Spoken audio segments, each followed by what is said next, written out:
So I'm Sharon Nguesso, and like Maxine, I am the CEO and founder of Quake Lab. And I'm meant to sort of tell you a little bit about myself now, but I think Harar, the poem that you just spoke out loud to us, that you shared with us, reminded me that it's important to take space for grief. And I do want to just, take that space and give that space to everyone in this room, in our Zoom room, for the space for grief, because I think for, Black folks all over this continent, all over the world, there's been a shared moment of grief. Well, not moment, actually, shared hundreds of years of grief. And it feels like, I don't know if it's correct to say it's coming to a head, but rather we have been forced now to grieve very publicly and very loudly, both in service of our own well-being, but also in service of now just being heard, because our grief needs to be taken seriously now. And so I just want to give a moment to that. It's been a really difficult few weeks. A pandemic was fun, throw in some civil unrest just to keep it interesting. That's where we're at now. And that I think that deserves its own moment. That being said, again, my name is Sharon Nguesso, and I'm happy to take this stage a bit in a different form. Again, I'm the founder and CEO of Quake Lab, and what I do is I try and make inclusion intentional, purposeful, and really actionable, and that's what I do with organizations. So I work to take design thinking frameworks and lenses to ensure that when you're thinking about how to make your spaces more inclusive, you're trying to leave behind the immobility of not knowing what to do and the stress of applying it in very soft ways for the folks on your team and in your organizations that want real change. And I'm very proud to do the work that I do, especially now as more folks are thinking about how they can do better in their spaces. I'm really excited to be a moderator, to be sharing the stage. I don't know, we need to find a language for this, for all this, but to be sharing the stage with some pretty incredible people. I'm excited to put my questions to them and to just be in conversation with them and be in conversation with you around insecurity. I think insecurity is an interesting word because depending on who you are, your worldviews, it can be intensely political when we're talking about insecurity in the justice sense. So food insecurity, housing insecurity, which are, conversations that are right now more than ever on the forefront of the things that we are thinking about. And then like Maxine mentioned, there's the insecurity, there's also sometimes deeply personal. And that is insecurity around whether you belong in a space and whether you can live up to the moment or the necessity of that space, which I guess a lot of us can argue continues to be political, because our insecurity, I think, is born of the environment that we're in. And if you're made to be insecure, you will be insecure. And with that, I think this is a really great time to maybe start off with the most interesting panelists of all, and that is you, Creative Mornings Ottawa. And the great panelists. I'll get to you first, but I think I was hoping to start off first of all with the actual panelists, and then we'll go to everyone here in the chat in the Creative Mornings community. I was hoping to hear from Claudia, Harar, Lindsey, and Kevin, who are incredible panelists, and I was hoping they could start off by introducing themselves, and then we can jump into a couple of questions. Hello, everybody. I see 148 participants. That's unreal. So I wish I was in a room with everybody, but I'm happy to be here virtually in very, very excellent company. My name is Gabriel Gutierrez, and I'm a local artist, originally from British Columbia, but I've lived in Ottawa for a little over a decade now, and I've been working in arts administration and now shifting more to a full-time practice in my visual arts.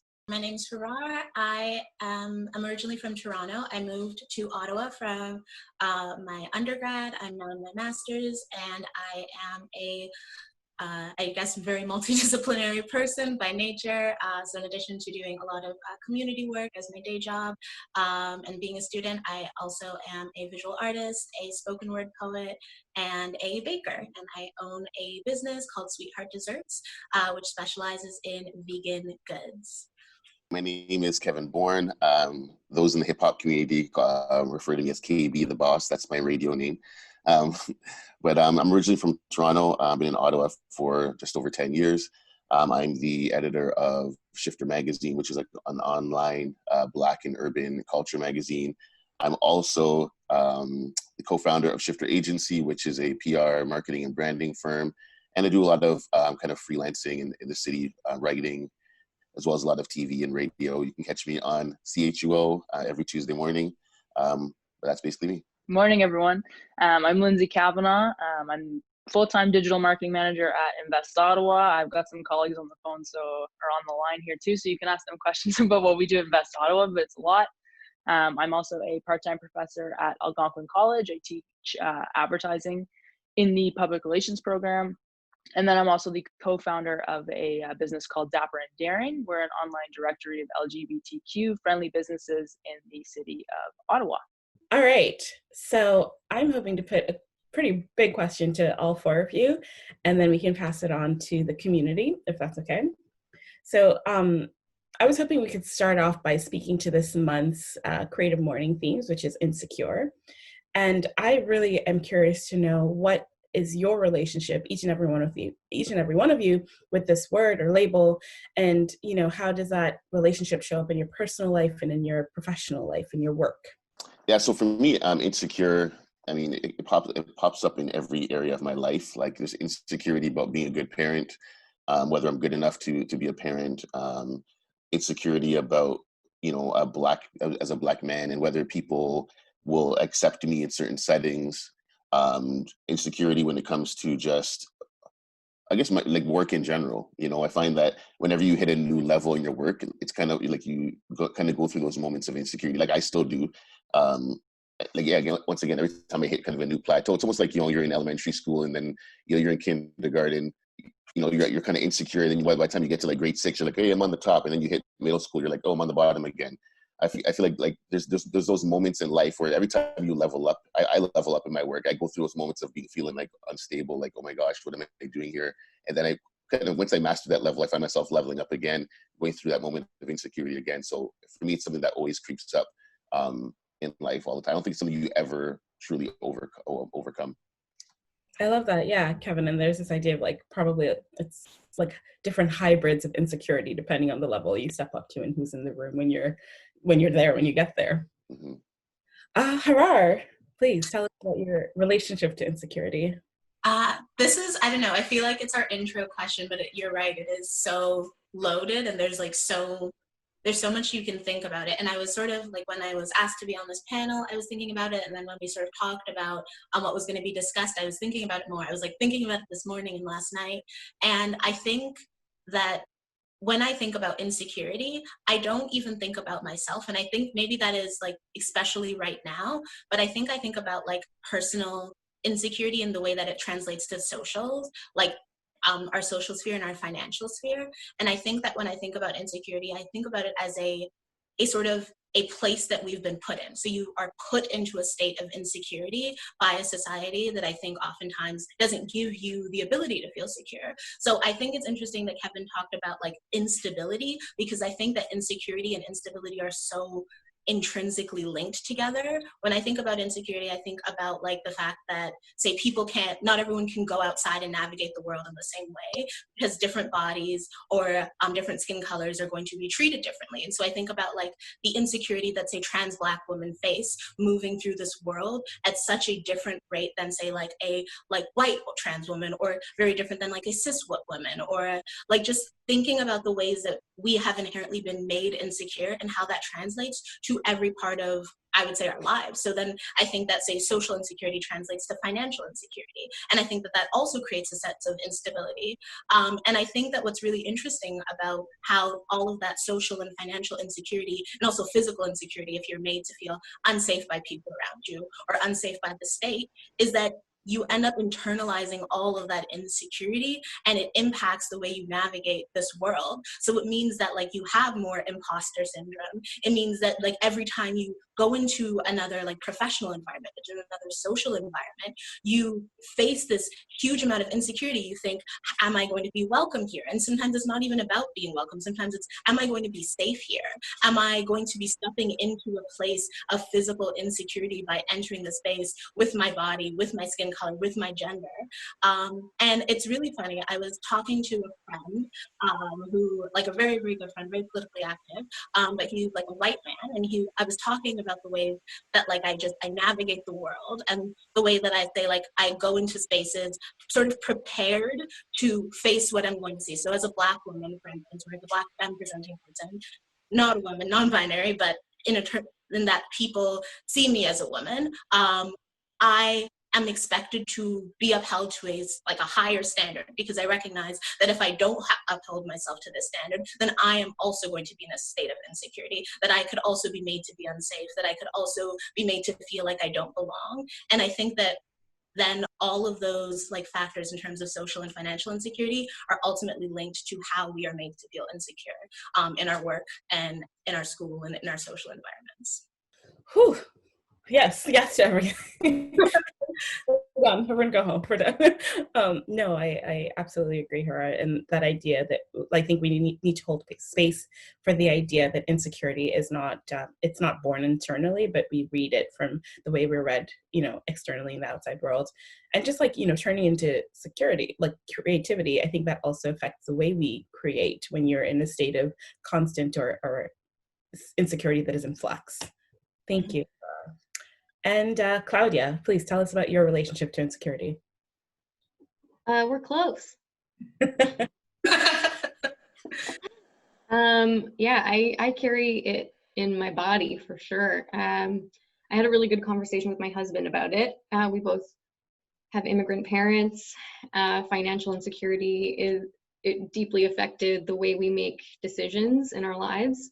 And then the insecurity of being the third culture kid has really deeply affected my identity. And I think it's really healthy to have this discussion about how insecurity and identity are so interlocked, and how from that adversity, like really amazing things can come out of it. And I think everybody here can probably have, all 167 of us now, has a story of overcoming some kind of insecurity or adversity that births something deeply creative.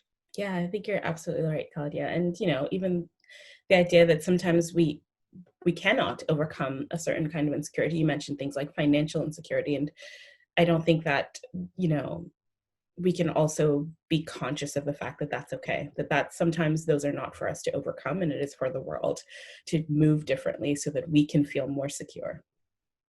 And Lindsey, tell us about your relationship to insecurity. When I first started thinking about it, I was like, I feel like it's just like a badge that most of us put on every morning, or it's like a tattoo on my forehead where I'm like, insecure, like, hello, I'm Lindsey. But I always thought about it in the morning when I get dressed. And I think it happens with a lot of people when we're getting ready, because you look at yourself in the mirror and how you're going to look that day. And basically you take that big, deep breath and you're like, okay, here we go again. And we own that, like the insecurity is very paired with our bravery and how we move through the world. And it's, we're being brave by being authentically who we are. So for me, it resonated to my everyday life, but it also, it brought me to a point where I know I need to get comfortable with being uncomfortable, because some of the most important and incredible moments of my life have come from the most uncomfortable moments, or the most uncomfortable times that I have felt, and the most insecure that I have felt as well. But it's definitely a badge of bravery that I think we all wear in some aspect of our life, or even just 24/7 we're owning that. I love that. I love the idea of attaching security with bravery, because it is a thing. It is incredibly brave to navigate the world knowing that you are insecure, and you are facing a ton of insecurity just because of the skin that you're in, and then continuing to do that every day. That's pretty incredible. All right, so if it's okay, again, and I think I jumped the gun a little bit earlier, but I'm hoping to put this question out to the greatest people in the world, which is the Creative Mornings Ottawa community. And what I'll ask before you do anything, I'll get you to type your response about what your relationship to insecurity is, and then hold off. Don't do anything. I'll give everyone about 4 seconds, and we can all press send at the same time. Does that sound okay? I can't hear you, so I'm going to assume it's okay. Okay, so everyone go ahead and chat There you go. Maxine said it all in caps. What is your relationship to insecurity? Type it in. Don't do anything and tell us. Everyone at this. Oh, wow. Okay. There we are. Everyone has a relationship with insecurity. That's beautiful. I love it. Whew. I almost feel wrong not engaging with everything here. Oh, wow. Okay. Fake it till you make it. This is what I hear often. Whew. Okay. I don't know. Again, I feel almost wrong not engaging with all of this. It's intense and wonderful. Thank you. Thank you. Maybe everyone take some time to scroll through, read through. And while we're doing that, I'm hoping we can just jump off and talk to our pretty incredible panelists a little bit more, if that's okay. All right. So I'll start by saying that there's a quote I really like by Nina Simone about how an artist's duty is to reflect the times. And Claudia, I'd love to talk to you about the desire as an artist to reflect a moment in your community, you know, whether that's right now or in your past, wherever you've been, whatever your community has looked like. That insecurity coming head to head with the insecurity of taking up space and recording the events of your time and of our time in explicit and non-explicit ways. Well, I identify with many communities, Uruguaya, Mexicana, Canadian, woman, never quite really fully fitting in to these communities or feeling fluent in them. And so I think that insecurity that I carry in my relationships with those communities have fueled my art practice recently. That kind of fractured nature of being from here and being from there. There's a famous saying in Spanish, no soy de aquí, no soy de allá, which is I'm not from here, I'm not from there.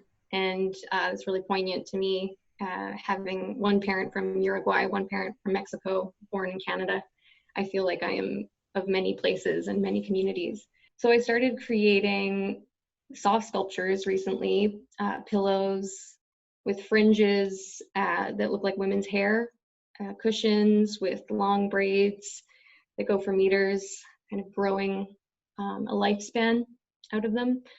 And they feel very commemorative. The thing about textile art is it takes a very long time to make it. And so when you put that much time into a piece, it does feel like a commemoration once you put it up on a wall, and especially in a gallery space. So exploring my image reflected in those oddities and those strange little objects that appear familiar, even domestic or comforting, with elements of myself and my ancestral ties, it has been really important for me. And also reflecting the women, and especially my family. I'm the younger sister of two incredible older sisters, is something I really hold dear in my practice. That's incredible. Thank you. And I love how, you know, as a visual artist, you have all of these like conversations, whether they're internal or out in the world, just reflected in your work. I think that's, again, going back to that Nina Simone quote, I think that's what that was, is that, you know, reflecting the times means so many different things depending on, you know, where your roots are and what you're talking about. And I think that's incredible. Yeah. There's this incredible Mexican designer, Carla Fernandez, and she posted a tile the other day on her Instagram that said, "To be original is to go back to the origin," and that blew my mind. I love it. Okay, so I feel like this is a good time to also just bring everyone in, and let's talk a little bit about, you know, community. So Claudia, you just mentioned you have roots in so many different communities, and I feel like this is a moment where community and insecurity like come head to head. So I'd love for, you know, all our panelists to speak really quickly about Ottawa. So community is a huge part of creativity in Ottawa. How has your work in the community fostered your creativity? I think the beauty of Ottawa is that there's so many, and I've been in Ottawa my whole life, so I can't even speak to other cities. But for Ottawa, like, you can see yourself in so many different communities, and if you're in the right group of people, it doesn't really matter who you are. They see themselves in you in some way, and you can fit in and sort of feel at home. And when you've got that feeling, you're able to create and come up with things you've never been able to discover before, because you do feel that safe space around you. Because Ottawa is such an accepting space, and there's so many different, groups and people that you can meet in this city. So yeah. But in terms of, I think, like, Ottawa as a space, I think that I have a very, not like, I don't know, it's not that unique. Lots of people come from Toronto and then go to Ottawa. But I think it is quite an interesting experience to come from Ottawa and then true, cats never seem to have insecurity. But I think it's really interesting to come from Toronto and then come to Ottawa, because I think that I grew up in such like a creative space. Toronto just has like such a vibrant like arts community, and has such a vibrant like Black arts community, and such a vibrant like Caribbean. So I'm like Jamaican, like vibrant Caribbean arts community. And then I think when I moved here at first, I felt really displaced, like again, which is just like a huge, I think, theme in a lot of my work. And then I think it was really revolutionary for me to find, I think, like a lot of queer spaces, and specifically a lot of queer spaces created by like Black folks, and a lot of queer spaces created for people of color, because I feel like that has felt so much like home. And I think that because of how small the community is within Ottawa, I think that there's so much intersections of like music and art and like DJing and like other creative practices, and like so many people are so interdisciplinary in their crafts. And I think that just gives so much opportunity to learn from each other and to grow and to be really inquisitive of the way that also our community work reflects into our art. And so I really love that. But I think that there is kind of always this like little longing for me in terms of having a creative community that also feels very authentic to my own experience, just because I think that there is such a lack of Caribbean people, and I'm finding more now in Ottawa, but for a really long time I felt like there wasn't anyone with like similar experiences to me. And so I think that finding communities where people accept your identity and know of your experience, and just like are able to foster that through their artwork is so incredible, because I think that has made me a better creative, like, overall. You're right about creativity in Ottawa being so multidisciplinary. I'd even just call it like multi-talented. It's incredible to watch the work that comes out of this city, small but mighty city. Kevin, tell us about how your work in the community has fostered your creativity. I know you work so much in the community, just with it's putting things out or bringing them in. For me, it's interesting because when I was living in Toronto, I wasn't a creative at all. Like, I was a corporate guy, wore suits, and I moved to Ottawa, and I didn't pick up a camera for the first time until I came to Ottawa. Like, I didn't start really getting into graphic design, video, photography, anything of that nature until I moved to Ottawa. To the point where now even my friends in Toronto are like, what's all this creative stuff you're doing? But for me, because Ottawa lacked a lot of things, like there was a lot of things that Ottawa didn't have that Toronto had, but that lack actually inspired me. The more I got entrenched in the community, I didn't see the things that Ottawa lacked as like a drawback. I actually saw it as like an inspiration to create. Like I saw like it was an opportunity to like jump in and do different things. So, looking back a few years, like Ottawa didn't have any like organized hip hop ciphers. So me and King Kimbit partnered and created it. Ottawa didn't have a hip hop morning show. So we went to CHO and said, hey, can we do a daily morning show? We did it.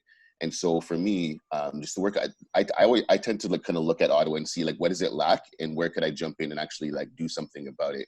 So for me, my creativity, even though I do like a lot of video photography, like my primary creative outlet for me is entrepreneurship. And I love the practice of just looking into Ottawa, seeing what it needs, and just kind of filling that need. Whether there's money to be made or not, like it's just kind of jumping in. So yeah, a lot of the things that I've done, especially in the hip hop community, tend to be things that I love doing, things that haven't been done yet. And I think Ottawa for me presents the opportunity to like, it feels to me like a blank canvas. Like if there's something that you don't want, or something that is lacking in the city, there's an opportunity for you to actually like jump in and actually do something about it and actually have an impact. Like I find it easy to have an impact in a city like Ottawa, whereas if like people that say like they'll go to Toronto, it's harder to have an impact in a city like that. Whereas in Ottawa, you can jump in at any point. Like you can literally come out, have an idea today and do it tomorrow, and it'll be impactful to somebody. And that's something that other cities don't necessarily afford you. But I just saw a comment in all of the ones that were popping up. And it was talking about, I think it was by someone named Victoria. I'm sorry if I'm misremembering your name. But talking about like Ottawa being the capital and that sort of impacting a lot of our creative opportunities. And I think that you're right, Kevin, that I think historically Ottawa hasn't been seen as creative, and so there's just so much like space to fill, which is incredible. I also think that it allowed us, number one, to have so much like access to things like grants and there's just I think that there is a huge amount of I would say opportunity for creatives to be able to sustain themselves from their art and sustain themselves from their project was so important. But I also think the proximity to political action is also means that you can create so much I would say not only impact in Ottawa, but have it span throughout the whole country just based on your location,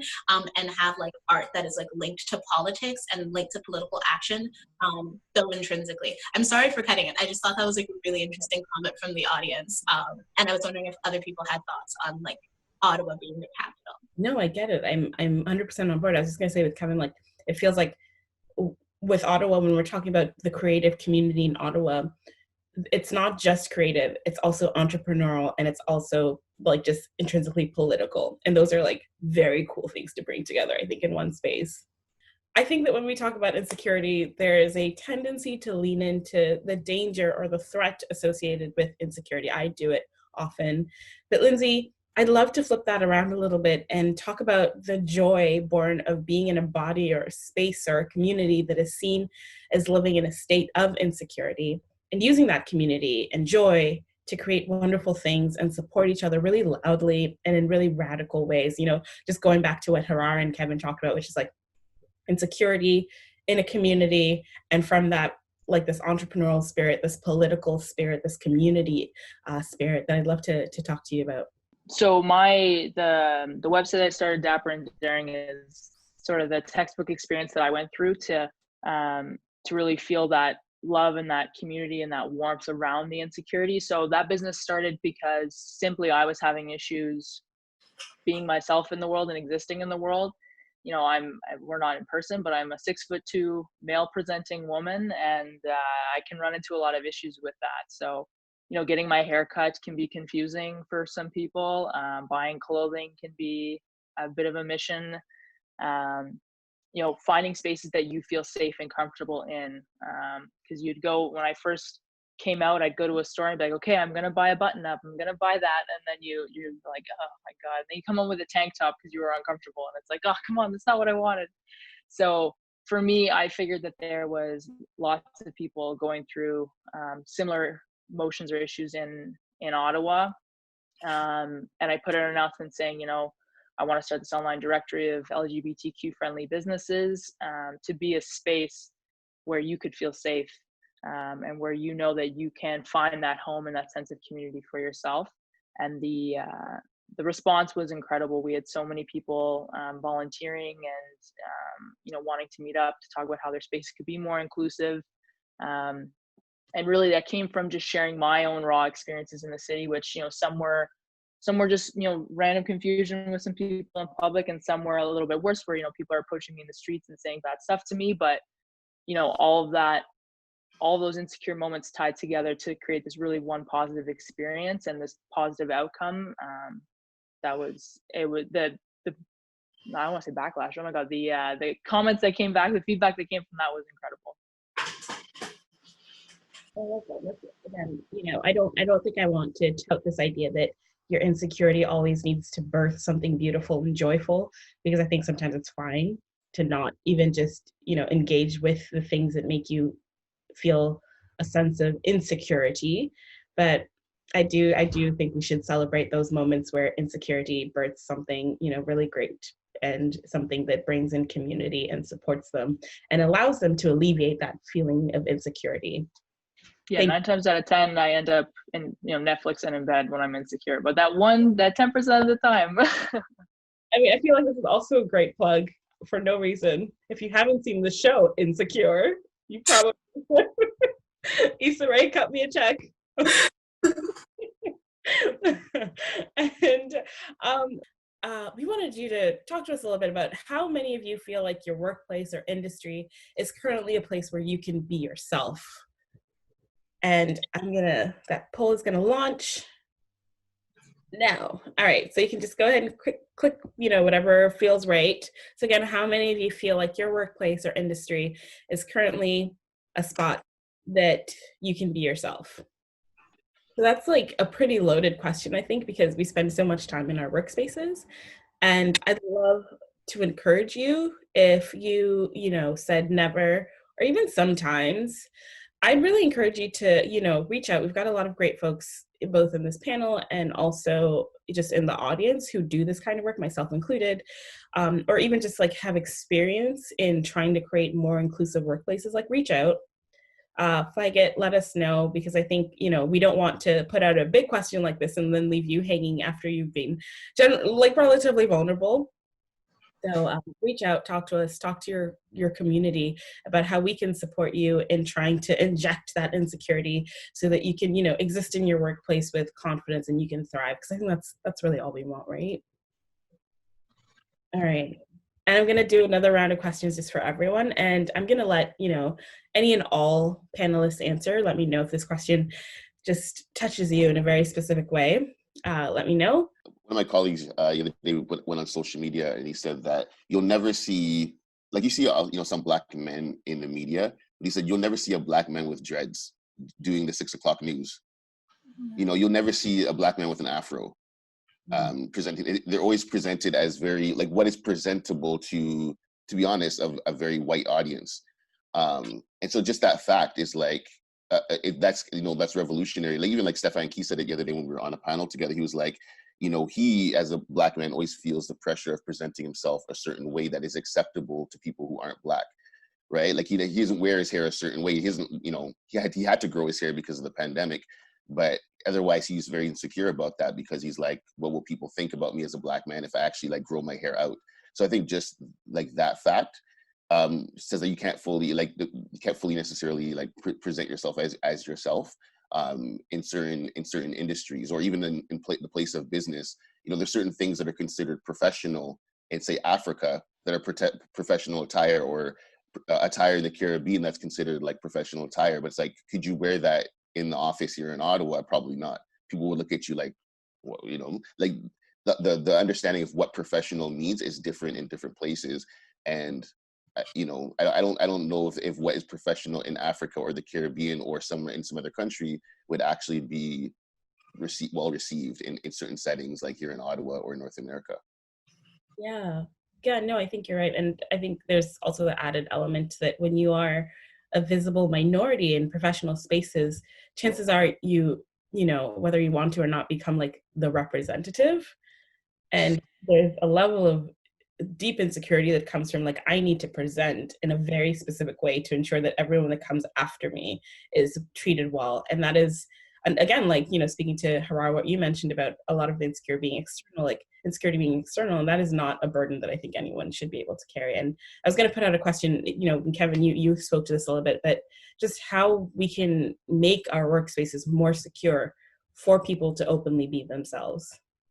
I think that it's really interesting because this is like obviously a panel of people who are Black or people of color or queer people. And I think that all of us have probably had different like experiences, like harmful experiences, to be honest, about like either having to police the way we dress or present ourselves in public or in the work environment because we are either concerned about the way people perceive us, or because we're maybe not professional enough, or just like a myriad of issues. And I think that the problem is that like not the problem, like obviously it's good that we have these conversations within our own communities, but I think it's a problem when it is assumed that we also need to solve them within our own communities.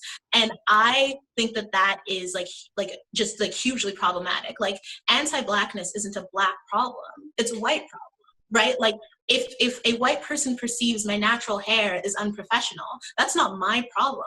It grows out of my head this way. It's like white people need to change the way they create work environments so that I don't feel unsafe going into it. Like if, say, I have like there's a lot of people I know, Lindsey is also on this panel, so maybe they could speak to this, but like there's a lot of people who are, say, like assigned female at birth who present masculinely, or people who are assigned male at birth who present femininely. If they can't enter a workplace and feel safe, or they can't be taken for their professionalism, or they can't exist as who they are authentically, or they feel like they have to tone down their identity for people within their work environment to treat them with respect, that is a problem of cis people. That is a problem of straight people.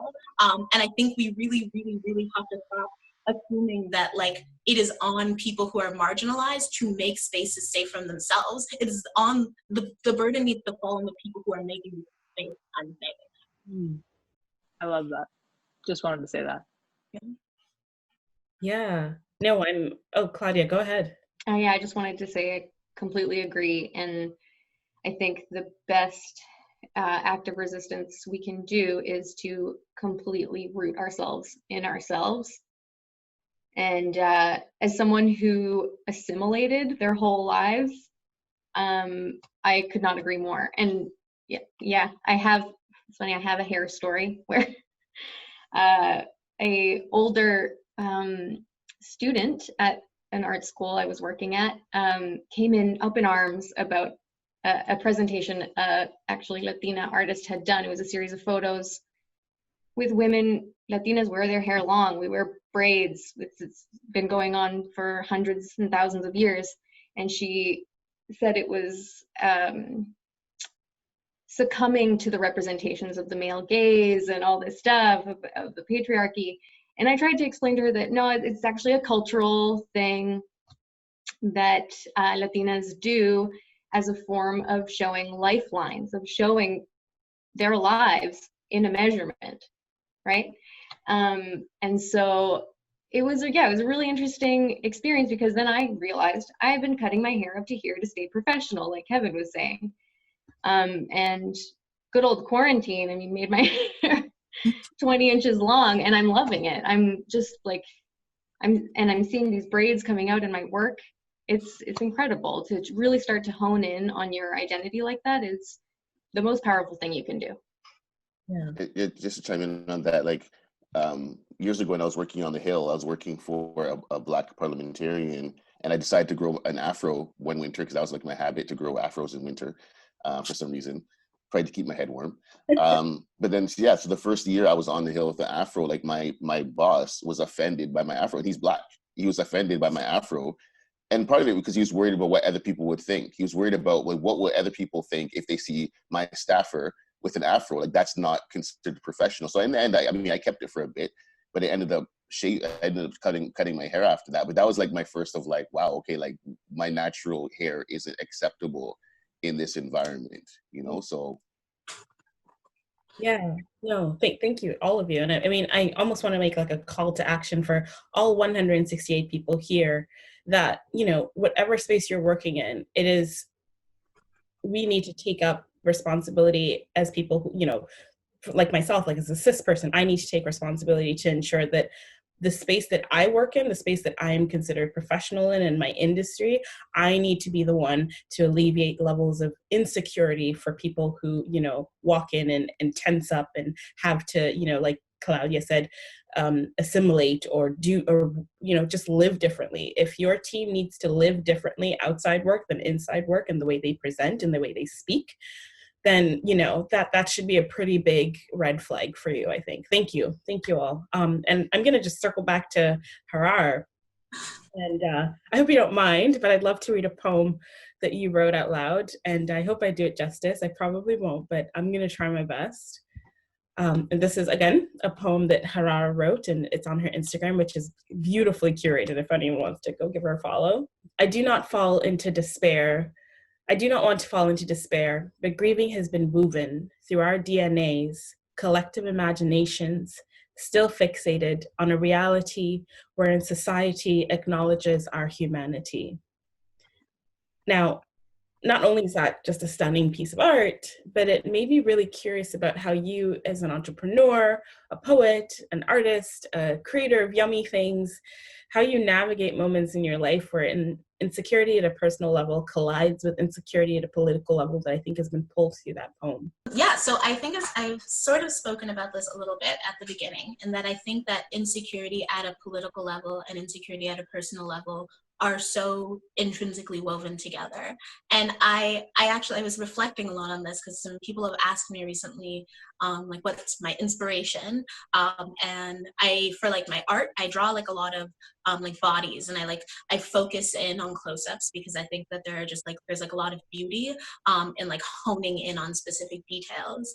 And I think I do a similar thing with my poems, in that I hone in on personal moments for me that have just been really important and impactful in terms of the way that I interact with like my political world and my society.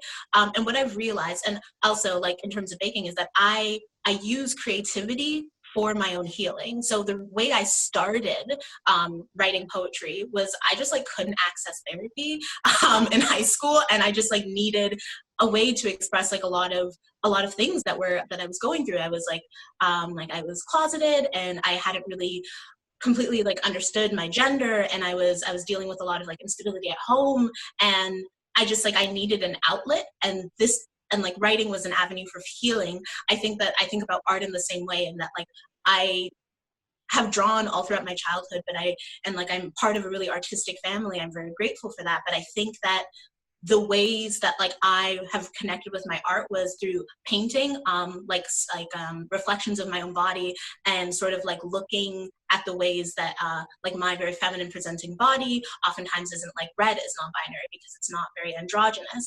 And I think that in itself is political, and it's also personal, and it's also a reflection of my insecurity. I think similarly, the reason that I bake is I started out just like using baking as a way of avoiding doing my assignments. And it's just like I bake, so I would bake a lot at like 3 a.m. In my room, and I'd be like, well, maybe I like can't get this paper done, or I'm putting it off, but at least like my roommate will be fed, and I'm like, at least I'll be fed, and at least we're surviving. And I think that is so important, because when I think about my baking practice, and I think about my writing, and I think about my art now, I think about it as ways that I heal myself, or I heal my community. Like, yes, it's definitely me putting off my assignments, but it's also like if I can't achieve academically, and there's obviously all of this insecurity around achieving academically, even though I love academia, to be honest. It's like why I'm doing a master's, why I probably will do another one. I want to get a PhD eventually if the world doesn't end. And I think that it's like, even if I don't achieve in these ways that traditionally society says I'm valued, at least I can heal my community. At least I can take care of people I love. At least I can keep them alive, and I can keep them fed. And I think that that's a very fundamental necessity for me to be able to like sort of hone in on all these securities I'm feeling from externally, feelings about insecurity financially, which has been I think I really resonated with what Claudia said when they said that financial insecurity guides so many of your choices, especially if you grew up in a state of financial insecurity. And so all of these things are very much out of my control, but the way that I react to them is within my control still. And so I choose to react to all of these states of external insecurity, number one, by constantly trying to do community work. I think that's so, so important. But number two, by making sure that I'm taking all of that externalized insecurity and weaving it into something that I find healing for myself, and something that I find healing for my community, because that's the only way to move through it. Yes, Dr. Chef Harar. Dr. Chef Harar, you're absolutely right. You're absolutely right. I don't even have much to add on that, which is like, it's beautiful. So I'm gonna just turn it over a little bit to Kevin. You work a lot in the local entrepreneurship space. And as an entrepreneur myself, I know that this is often a space that people like you and people like myself aren't represented a whole lot. And we all know that entrepreneurship comes with innovation and creativity. It comes from innovation and creativity. But for Black people, it's often born of necessity. Claudia and Harar just talked about financial insecurity. And, I read a couple of studies from, I think, 2017 around, the pay rate for Black people in Ottawa, and actually the rate of employment. And so for a lot of Black people, at least I know, especially immigrant Black people and people of color, insecurity forces us to become entrepreneurs sometimes. And I'd love if you could talk to me a little bit about trading the insecurity of being an entrepreneur, going from the insecurity of being an entrepreneur and the push towards entrepreneurship to the insecurity that comes from occupying entrepreneur spaces and business spaces where Black people, Black men specifically, are often invisible or just not present at all. Yeah, I mean, I find in Ottawa as an entrepreneur, I feel like there's like this kind of stereotypical Ottawa entrepreneur that's like a middle-aged white guy who works in Canada. Like, I feel like that is like the prototype of like what I think about entrepreneurship. When you look at certain associations, like business associations in the city, I don't always, I don't feel represented. And I've actually emailed organizations and said, hey, you know what, like your website lets me know I'm not your demographic, or that magazine you just put out lets me know that I'm not your demographic. And I never got responses to those kinds of emails. But for me, I feel like like in Ottawa, it's still the business community still presents as being very white, and so for people like me, I don't feel to participate in it. And I even just in recent weeks talking to other Black entrepreneurs, other Black men, they've even told me like they've actually pulled their membership in certain associations because they've emailed and said, hey, you need to work on this, and got no response. And so for me, I kind of feel like there's like, there's like the old Ottawa. There's like I think there's like two Ottawas. There's like this old Ottawa that's very white and male, and there's the rest of this Ottawa where there's like a very like creative entrepreneurial energy. And I don't think a lot of people in that space know what's happening over here when it comes to like the very creative side of Ottawa. And so for me, yeah, I've gotten used to in Ottawa being the only Black guy in a room, going to certain professional events. I've gotten used to like the looks of like I've even got the like, what are you doing here type of looks when I've gone to events. I've got the, oh, I didn't know you were Black. Like, say I spoke to somebody over the phone or over the internet, and they couldn't tell from my name that I was Black, and then all of a sudden, or they couldn't tell from the way I talk, and then I go to an event and it's like, oh, you're Black, not in a hateful way, but just like, oh, I'm surprised Black guys are into this kind of thing, So yeah, it just for me, like I haven't even yet like fully participated in the business community in Ottawa because I just don't feel like people like me fit into what we stereotypically think of when we think of like entrepreneurship in Ottawa. So we're kind of like, we're kind of I feel like we're in the fringes, kind of just, there's a lot of people who are just getting the fringes who don't fit into this stereotypical Ottawa business community. So yeah, no, I agree. And if you're an entrepreneur here, again, any one of you 100 and some odd people, if you're an entrepreneur, I genuinely recommend next time you're in an entrepreneur space, and Lindsey, I know you're in these often from Invest Ottawa, take a look around, take stock, who's in the room, and is that reflective of our city? And then once you do that, use the space that you're occupying as an entrepreneur in that space to go talk to people, say like, hey, you know what, we don't have a ton of Black people, a ton of people of color, a ton of queer people, and it's not that they're not doing business, it's just I'm even inviting them in. Mm-hmm. And I think also, just to add to that, like I think what people need to realize is that there's certain communities that suffer from rejection. I'm sure like whether, for me, it's as a Black man, it's like there's a sense of rejection that you carry. Like you automatically feel that you're going to be either feared or hated. So for me, there's certain events that I have to even go through a dial, even going to a certain event, I have to like prepare myself. Like I wrote an article the other day. I even asked a friend, like, can I go to the carp fair? Like I literally asked a genuine question, like, can I actually go? And they were like, what do you mean? I'm like, will people look at me weird?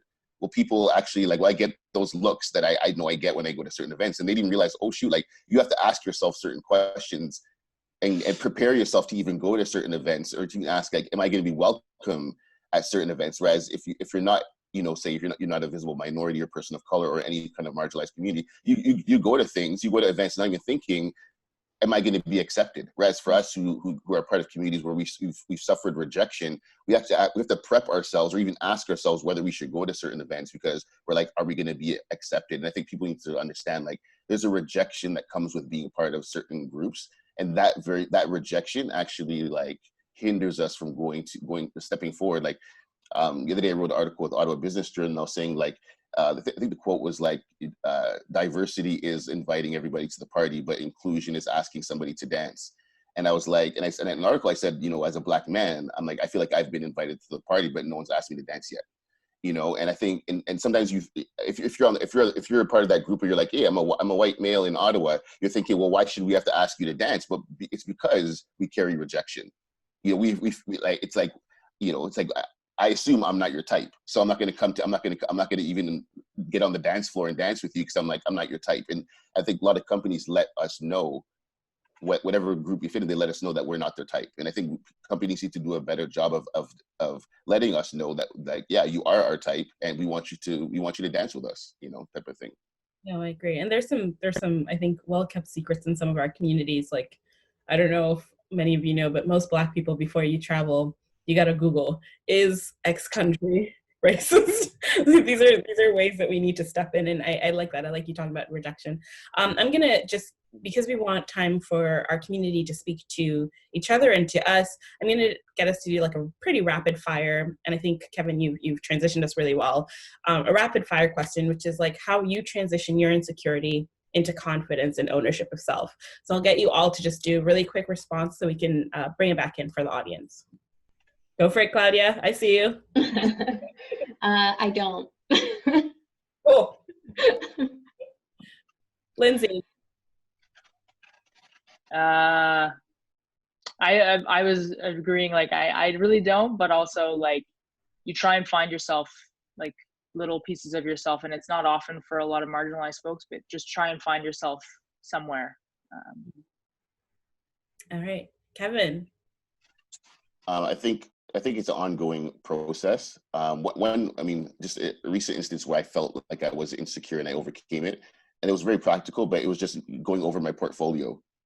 Like, there's sometimes where it's like someone asks me to do a job, and I'm like, I feel totally like I'm not capable, and then I go actually revisit my portfolio or my resume, and I'm like, man, I'm amazing, you know, and like just even revisiting like my work and remembering how good I am at what I do, like that for me is something that always helps me to kind of get over that insecurity and to have that confidence.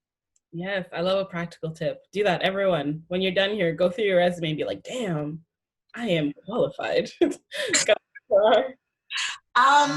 don't think I don't think I look for like ways to quell my own insecurity anymore. I think I create spaces where I don't have to worry about insecurity. And I think that's the most important thing, in finding spaces where that never has to come to my mind. Beautiful. I love that.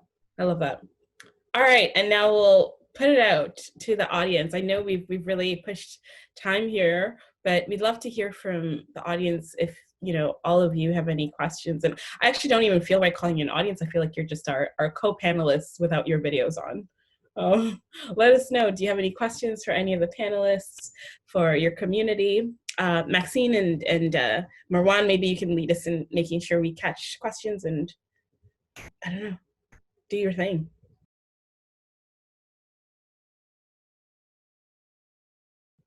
Everyone, thanks so much for that. Thanks so much for that panel. That was really great. I couldn't help but notice that when you guys were talking about your own experiences, you were really being vulnerable in a way that, and being really open about your experiences in a way that certainly I'm certainly not used to being, and I think that a lot of people aren't really used to being themselves. And I'm just noticed it with all of you, and I was just curious if you guys could expand on what it's like to be open and sort of, kind of put yourself out there and sort of talk about these experiences, because I know for some people it would probably be uncomfortable to be able to have to discuss these sorts of experiences and that sort of thing. I think for many of us, it comes from a place of necessity, right? So you just hit a point where you just can't be scared anymore. It just gets to that point where you're actually becoming paralyzed in your life by all these fears and all these, like Kevin was saying, the rejection, all these feelings that come from vulnerability, right? So for me, at least, the awakening comes when I just can't be scared anymore. There's no other option. I'm at a cliff And I can't go any further until I just take that plunge. I love that. I want to add on, like, I think the idea of necessity is so real. And I guess I have like a two-pronged response, and I'll try to be very quick about this. One, I think Claudia is absolutely right about the necessity. But two, I also think that there is and I think this is kind of an unfortunate thing, that I think that there is an expectation of vulnerability. And I think that there is a sort of a social consumption of queer pain and Black pain a lot of the time. And that sometimes it is almost necessary for us to share these experiences and to open up, because otherwise our experiences aren't believed. If I sit down in a boardroom and say, there is racism in your like corporation, people will be like, I don't think there's racism in our corporation. We're a family. I don't know if like a lot of people have heard that we're a family thing while they're facing like extreme harm in the workplace, but that happens a lot. And so I think that it's almost become this instinct where you have to share the things that evoke an emotional response, because that's the only way you can expect change anymore. And I think that's kind of unfortunate, because I don't want to always have to have my pain up for consumption. But I think the other thing, and I want to address this, the idea that you asked about like not everyone feeling like they can share their pain. I think that we have to move away from the idea that to share pain and to be vulnerable is to be like weak. I think that is really, really harmful. I think we have to be open to sharing our pain and open to sharing the things that hurt us, because I think that comes from a very toxic idea that it is better and stronger to hold emotions inwards and to not be open and transparent with the people around you. I agree with both of what Claudia and Harar have mentioned, but I also just feel like in this specific moment in our time, again, like Harar said, it's unfortunate. A lot of people need to like literally make their pain and their vulnerabilities a topic of discussion so that we can be believed. But I think also for me, and this I'm speaking personally, it's become kind of important to share a little bit, to be vulnerable and to share a little bit of my experiences, because I think I often have not done it to make other people comfortable. At this point, we're okay with making everyone uncomfortable. Like, yeah, you should know that your organization is racist. Yeah, you should know that I don't feel safe here. You should know that I will not wear this headscarf to your office because I don't want people to ask me if I speak African. So, now it's just time to get uncomfortable. And I think that's a big part of vulnerability is often when you're allowing people to be vulnerable, you need somewhere for that to go. And it's not going to live in me anymore. I'm just going to give it to you. Do what you feel with that. For me, vulnerability is just therapy for me. Like, Black men are notorious for not sharing emotions, and I think this past few weeks has really given us the opportunity to cry and to be very vulnerable. And it's been therapeutic for myself. I also realized, like, the more articles I've written, is the more I've gotten messages from people saying, "Man, like you said what I wanted to say," or, that really resonated with me. So for me, I realized that in your own personal vulnerability, it kind of passes it on to other people. Like, it allows other people to also feel that they can be vulnerable, and then they pass it on, and then you find that a lot of us are able to open up. So in your personal freedom and vulnerability, it allows so many other people to also be free and vulnerable as well. I can quickly just say I agree with what everyone has said on the panel. Sort of cutting yourself open and bleeding and showing who you are as your true self and having those uncomfortable conversations. Those are the things that manifest, in my experiences, sometimes terrifying, but also in the end, some beautiful things. There's a question pop up in the chat here. It says, do panel members have any inclusive spaces, venues, or businesses that we can further support? I mean, we got a lot of artists. Support them, all their work. Probably subscribe to Shifter Magazine. So get the list, get Lindsey's list going. That's an easy place to start, probably. Let's put everyone, do your plugs. I think that like who you follow on social media and whose voices you choose to project and whose communities you're a part of says a lot about your values. And I don't think that that's always like necessarily a thing that you chose. Like you didn't, oftentimes it comes from our social networks, but I think it's a really like good question. Like look through your Instagram, look through your Facebook, look through your Twitter, like whoever you interact with online, because that's what we're doing mostly right now. Has your timeline gone back to normal? Like, have you stopped seeing less information about Black Lives Matter? Do you not see things about Pride Month? Do you not see things about Pride being a riot created by Black trans women? if you aren't seeing those things, that's probably why you're not getting access to all of the great, like, diverse spaces that you should be following.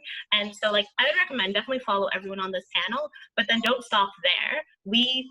I share people regularly that I admire in my communities that are great educators, that are great artists, that are great thinkers. And I know everyone in my community does the same thing. So if you aren't getting access to those spaces, and like ask yourself why. It's because you need to actively engage with these people more, and they need to be supported across all of your databases. So yes, like, I don't know if that's an answer or not, but I'd say do more of that. Do an audit. I do that with my clients often. You start off with an audit. You know, there's who you think you are, and then there's who you are, and do an audit. Take a look at who you follow, what you talk about, what you consume, and then fix that. I have no words. Marwan, can you please unmute everybody so we can give one hell of an applause to this panel, please? Lindsey, Claudia, and Yes, Bravo!